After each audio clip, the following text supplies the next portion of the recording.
Regular mutton cook करते करते bore हो गई हैं, चाहिए कुछ न्यू रेसिपी मटन की। तो मैं आप लोगों की ये प्रॉब्लम का सल्यूशन लेकर के आ गई हूँ। ये बिल्कुल ही नई और डिफरेंट रेसिपी है मटन की, आचारी मटन, जिसे हम आचारी गोश्त के नाम से भी जानते हैं। तो ये रेसिपी बहुत ही सिंपल है फ्रेंड्स, डिफरेंट मसालों के साथ, बट प्रोसेस सिंपल सा और इजी है। तो बनाइए ये मेरे प्रोसेस से आचारी मटन और सरप्राइज कीजिए अपने हस्बैंड्स को और अपने फैमिली मेंबर्स को इस रेसिपी के साथ। ये बहुत ही यूनिक है, टेस्ट तो बिल्कुल ही अलग होता है, शानदार और लाजवाब होता है। तो जब भी आपका मन करे कुछ डिफरेंट ट्राई करने का मटन के साथ, तो ये रेसिपी मैं रिकमेंड करूंगी आप लोगों को। आप लोग प्लीज इस रेसिपी को ट्राई करिएगा friends. Hello friends, welcome back to my channel. मैं हूं आपकी होस्ट एंड दोस्त अशु। फ्रेंड्स, अगर आप मेरे चैनल पे पहली बार आए हैं तो मेरी आप लोगों से ये गुजारिश है, प्लीज़ मेरे चैनल को सब्सक्राइब कर दीजिए, लाइक बटन को हिट कर दीजिए और शेयर कर दीजिए अपनी फैमिली में, फ्रेंड्स में और अपने अजीज़ों में। बेल आइकन को प्लीज़ प्रेस कर दीजिएगा फ्रेंड्स, ताकि मेरी वीडियोस की नोटिफिकेशंस आप तक पहुंच सके। वीडियो के एंड में किचन टिप्स है, इसलिए वीडियो एंड तक देखिएगा प्लीज़। तो चलिए अचारी मटन कुक करने का प्रोसेस देख लेते हैं। मैंने इसके लिए 500 ग्राम मटन लिया है और इसे मैंने अच्छी तरह से वॉश कर लिया है। ये अचारी मटन है तो इसमें अचार के मसाले लगेंगे। सारे मसाले मैंने यहाँ पे साबुत लिए हैं और इन्हें हमें दरदरा पीसना है या कूटना है।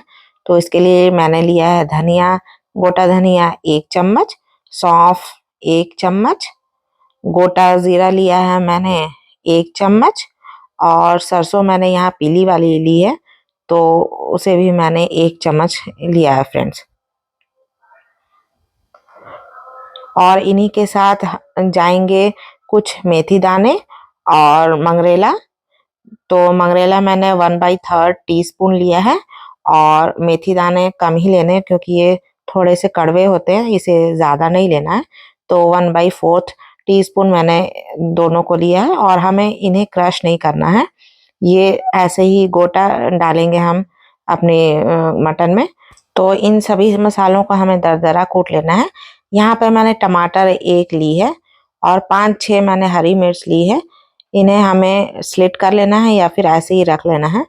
तो अनियन यहाँ पे मैंने 2 पीस लिए हैं, इन्हें मैंने ऐसे रफली चॉप कर लिया है। हाफ कप मैंने दही ली है और 1 बड़े चम्मच मैंने जिंजर गार्लिक का पेस्ट लिया है।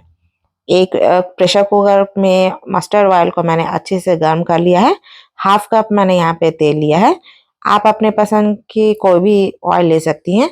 तो यहाँ पे मैंने अनियन को ये पिंकिश कलर का फ्राई कर लिया है, ज़्यादा कलर नहीं लाना है हमें अनियन का।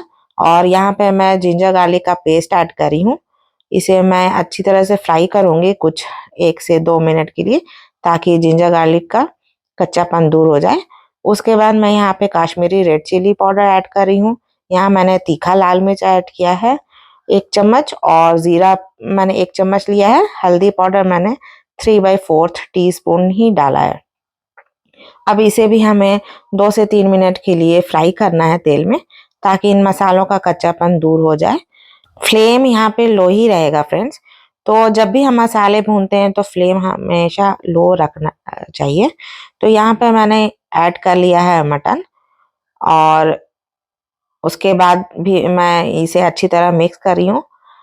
कोई भी नॉनवेज की डिश बनाते हैं तो इसमें भूनना बहुत ज़रूरी होता है। जितने अच्छे से मसाले भुनेंगे उतना ही अच्छा फ्लेवर निकल करके आता है।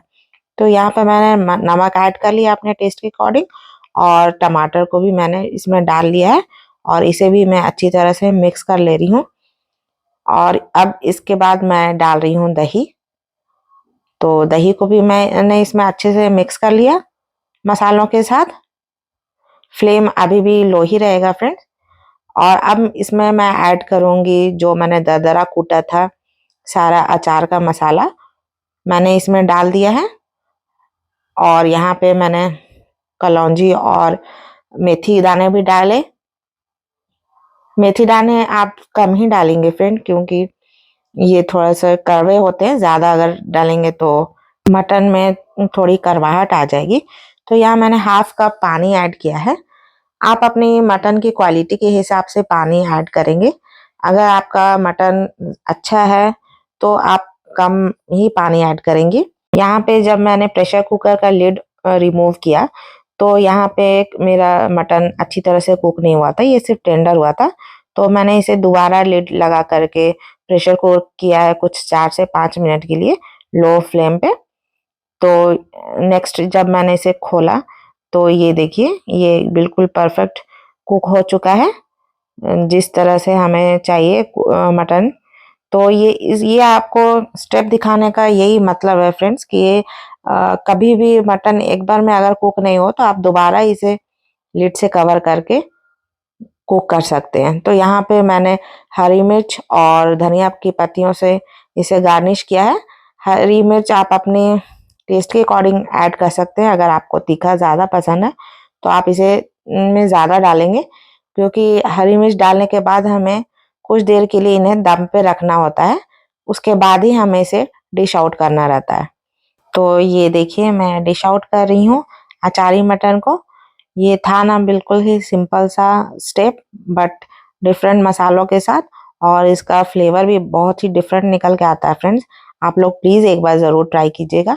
ये बहुत ही ज़बरदस्त सी रेसिपी है। इसे आप रोटी, चपाती, पराठा, कुलचे या नान या फिर पुलाव के साथ लगा के खाइएगा, तो यकीनन आप लोगों को बहुत ही मज़ा आने वाला है, क्योंकि ये रेसिपी बिल्कुल ही डिफरेंट होती है। हम लोग जो रेगुलर मटन खाते हैं उससे बिल्कुल ही डिफरेंट होती है।